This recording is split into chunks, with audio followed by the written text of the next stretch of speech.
made it to New Zealand. Fish face. Oh, did you just fart? Was that you? Like, you should ask me stuff like that. No, it wasn't me that farted twice. So I'm here in New Zealand, driving on the left side of the road.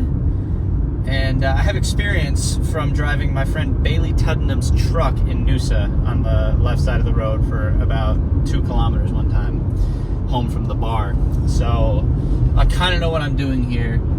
Flight went smooth, travel was smooth as far as it could. Now we're driving over to Tauranga for the first couple days of this trip because it was too expensive to stay in Taupo the whole time. In 800 meters, merge onto State Highway 2. Why are you flashing the sheep? Are those sheeps? Yeah, they're sheeps. We made it to Tauranga, settled into the Airbnb, have a 90-minute run with some hill reps. So the hill reps are 5 by 2 minutes, 5 by 1 minute, 4 by 45 seconds, 6 by 30 seconds, 8 by 15 seconds, with just jog down in between each.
Guys, it's my birthday. I'm turning 28 years old. Woohoo! In New Zealand. My parents sent me a card a couple weeks ago and they said open on 12/10, which it is 12/10 here, even though it is not 12/10 in the United States. It's a cat with a can of sardines. That's me. All right. Well, afternoon swim on tap. We found this pool kind of near the Airbnb. It is completely dead, maybe because it's raining. I'm gonna do around 4,000, maybe 4,500 meters, probably closer to 4,000, and the first 1,500-ish in the wetsuit just to loosen it up.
guy is walking.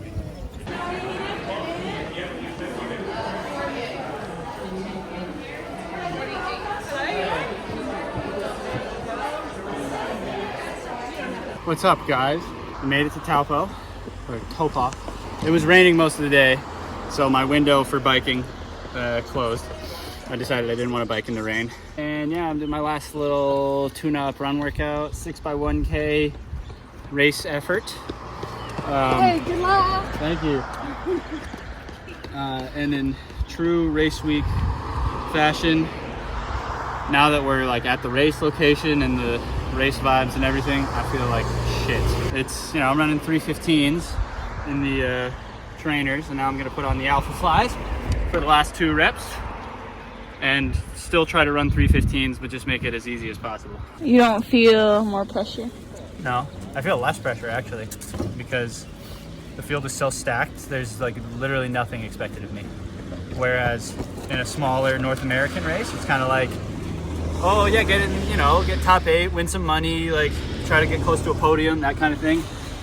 There's like, you know, you got to really execute and be on it. But here, not at all. Nothing. I could get 40th. I don't give a fuck. Okay, last 2 reps. Okay. Downhill. Have a good time, bubs. Thank you. Bye.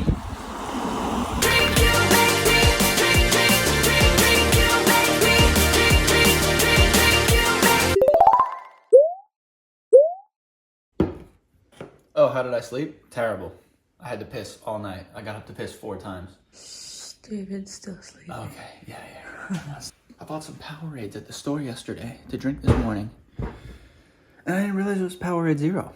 So, on the eve of my first world championship, I bought 0 sugar Powerade. So, this morning's breakfast, instead of Powerade, was sugar water, which actually may be a blessing in disguise, because I bought 3 of these, and when I started drinking it this morning, I realized it's way too much liquid. Just finished my white rice, 80 grams of carbs, and then got 100 grams of carbs of just sugar water. Yeah. And then I've got a Red Bull, which is 38 grams of carbs, and then I'll have a couple gummies, and that'll put me at 250 grams of carbs pre-race. And I'll have 300 milligrams of caffeine, and we're set, ready to go. Yeah. Thoughts of the Ironman 70.3 World Championship in 2023. Multiple 70.3 podiums and second of the... He's wearing the bib number 8. And New Zealand, can you go crazy? It is Hayden Wild. Yeah!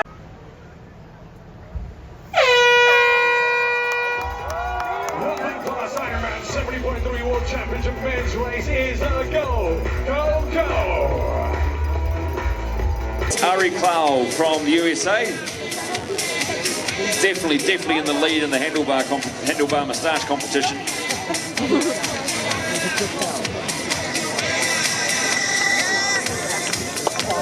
LFG Ari, let's go, baby! Let's go! Let's go!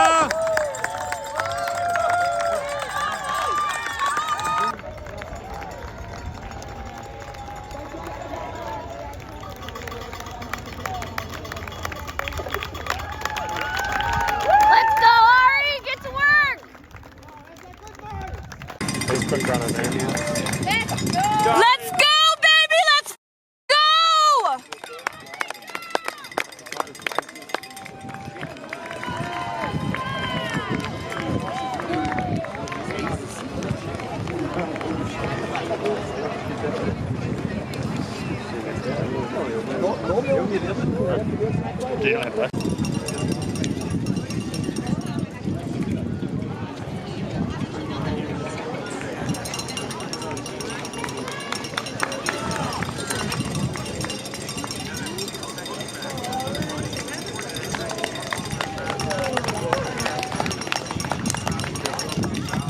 Let's go, Ari!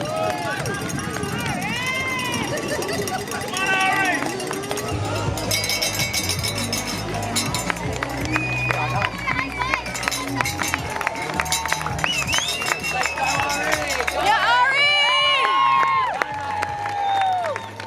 Thank you for the applause and a welcome of all these phenomenal athletes. Ari Clow, welcome to your finish line.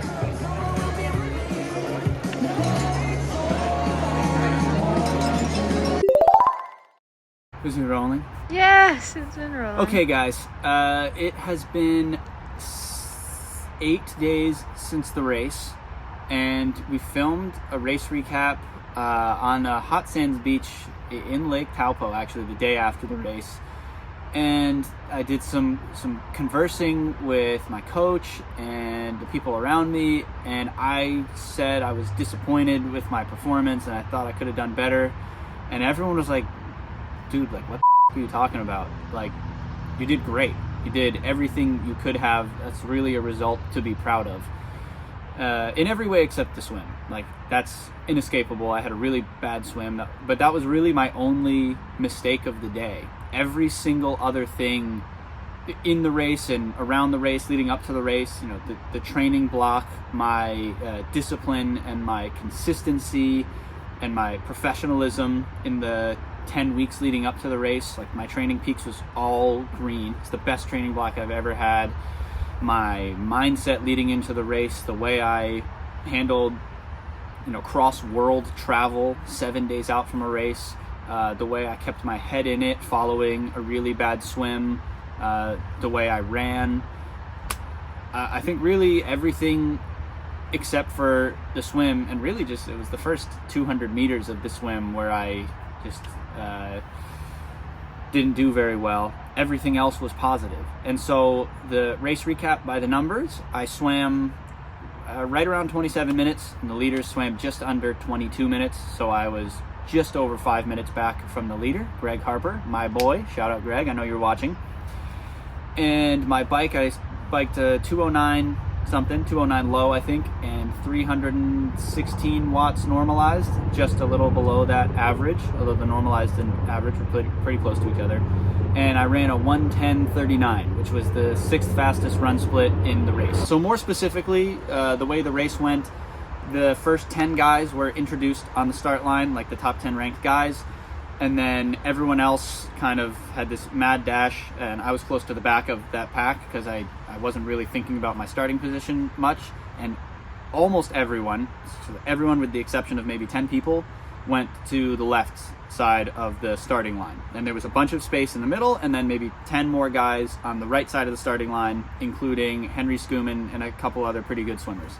So I wasn't really thinking straight. I hadn't thought much about my swim strategy, and that's a mistake, and that's a mistake that I'm glad I made, because now I have a much better idea of how I should be approaching the swim in future races, which I've never thought about much. And I kind of figured, I shouldn't go closer to the right because there's no way I can swim with this tiny group that's going to be led out by Henry Skuman. But at the same time, I was a little reluctant to go all the way and commit to that group to my left, because part of me wanted to be on the right so that I could breathe to the left and not sight very much and just kind of follow the group. And this was really my one big mistake of the day, because the gun went, I swam pretty hard for, let's say, 50 meters, and then started looking around, trying to figure out where I was, and I see this group to the right, which in retrospect I now know was this really fast group led by Henry Skuman, and I tried to get onto the back of it, so I veered to the right, which was the wrong direction from the buoy. The buoy was a little bit to our left, and so I'm swimming extra distance to try to get onto a group that I ultimately could not even get onto the back of. It was moving too quickly. So once I was there, I realized that, swam all the way back to the right, which was now the right direction, but a lot of extra distance, and missed the back of the pack that I initially should have just committed to, maybe could have gotten into and stayed in. And that was the group that ended up swimming about a minute and a half behind the leaders. And even if I had fallen back from that, there was another very small group, a little splintered, but that was around 3 minutes back. So instead of getting in a group with anybody else within 200 or 250 meters, right before we got to the first buoy, which was 300 meters in, I was already isolated. And I could see the group just ahead, but I just wasn't fast enough to close that gap. So yeah, that was kind of the setup for my day right there. I knew it was a possibility. I was very prepared for, maybe I come out of the water 6 minutes down, sort of worst case scenario, but still keeping my head in it and having as good a bike and run as I possibly could. And so mentally I was prepared for this scenario, and so I just rolled with it. I swam as well as I could. I didn't navigate very well, which is a product of not having swam much open water as the weather got really cold. So I wasn't swimming super straight between buoys, which definitely hurt my time because I swam extra distance. But I wasn't too phased when I heard 5 minutes as I came out of the water, and I got to work on the bike. And early on, I passed Matthew Marquardt, who was having a really, really bad day. I guess his quads were cramping for about 4 minutes because that was the gap between him and I out of the water. And I passed him, and I got on the broadcast for about 2 seconds. And then the rest of my day was pretty much solo. I didn't see anyone for 40 or 45 minutes, and then I passed one guy who was straggling off the back, and then I passed 3 or 4 more throughout the rest of the bike. But it was mostly a solo affair, and I didn't feel great based on the training I had done. I thought on my absolute best day I could push about 340 watts, and on an average day between 320 and 330, and I ended up at 316. So it was a slightly below average day, but I had this graphic from a training ride I did indoors on the trainer. I was really bored. I didn't ask me anything, and someone asked what would be a good, bad, great day. And I said over 4 minutes back would be a bad day in the swim, which is what happened, so bad swim. And I said 315 to 340 watts normalized would be a good day, not a great day, but a good day on the bike. And so that's what I did. I ended up having on the lower end of a good day, but still a good day. And I said if I ran faster than 111, that would be a great day. And I did. I ran 110.39, so I had a great run. So like I said, the bike was, I just rode, I did what I could. I biked, I think, as well as I could with the legs that I had on the day. And I came into transition, and I see a body up ahead, and I'm like, no fucking way, is that Jason West? Because in my head, I was like, perfect scenario is if I could come into T2 with Matt Hansen or Jason West, because they're both great runners, 2 of the best in the sport, and I wanted to just see where I measure up. And so I come out of T2 with Jason West, running with him for the first 400, 500, and I think he immediately is like, I don't want to be running with anybody. So he surges a little bit, and I weather the surge, wait for him to slow down. He does eventually, and then he puts in another surge, and I weather that, and I'm like, man, this guy really doesn't want to run with me. And then eventually about a little, or maybe around a mile in, or a little more, I think before we got to 2K, I look down at my watch and I see that we're running 3:02 average pace per K, and I was like, oh man, this is suicide. I shouldn't be doing this, and he's probably better equipped to go out this hard and still run well. I should run a bit more even. So I let him go, and the rest of the race I could just see him off in the distance. He ran 109 high, so about 45 seconds faster than I did. And that was my day. It was like just a pretty solo affair, just trying to catch people. I caught Greg Harper, who had let out the swim right after we finished the first lap, and that was good because we have a group chat and some people put some money on me beating Greg, so I'm glad to have won my buddy Josh some money. Everybody better pay up. I went through halfway in 34:20, so on pace for 108.40, which again, that was too fast, probably a product of those first 2K trying to run with Jason West. And yeah, I just tried to hang on as best as I could. The second lap, picked off a couple more guys, and I don't know exactly how many I passed, but crossed the line in 29th place, 110 half marathon, and that was good. I ran my absolute hardest. I could, barely stand on my feet at the finish line, and now 1 week later, sort of having talked to people, getting out of my own head, my own sort of negativity of feeling like I should have done better, I'm really thrilled with it. And I think that my mistake in the swim set the tone for the day in a not great way. I think it really exacerbates a not as good result, not having people to ride with on the bike, even though I think my power was pretty comparable to a lot of other guys who biked, like 6 or 7 minutes faster than I did. And I ran great despite all of that. So I'm proud of the way I performed at my first World Championship. I didn't go in there and absolutely smash it, didn't win any money, but the goal was really to go in there and learn. And I learned, just how far ahead the top guys are. It's like the guy who won the race had the fastest run split 3 minutes faster than I did. It's like that's the level. You have to swim at the front, you have to bike at the front, and then you have to run a 107, which is insane, but it's not beyond what I feel my ultimate potential is. And so in a way, that's good. I don't feel super discouraged, and I feel very encouraged that if I do pretty much the same thing I did at the World Championships at a North American 70.3, I'm set up for a really good result. There will be a lot more bodies to fill the spaces between the pack that I missed. There will be a lot more people for me to work with on the bike. And then, you know, you run a 110 in any North American 70.3, you're going to get a pretty good result if you're in the mix. So overall, that was my World Championship experience. I want to give a huge thank you to Bicycle and DT Swiss for basically upgrading my bike setup. I was riding on a cracked frame for a long time and basically stock wheels, which were also DT Swiss, but they were pretty old and, you know, lower level. So now I'm on the top tier ARC 1100 series and my Scott Plasma from Bicycle. So definitely helped me get around the course a lot quicker. And a huge shout out to my partner Iris and my friends Evan, Cassie, and David, who were there in person all the way across the world supporting me for this race. And there were a lot more people, like, you know, I'm just spitballing this recap right now, who went into this.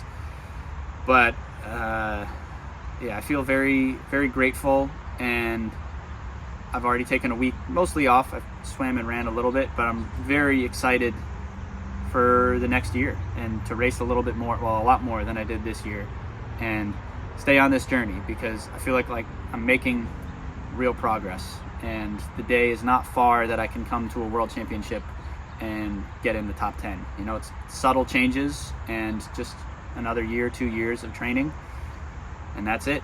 So thank you everybody for watching and supporting for the past couple years, and we'll be back with next season very soon.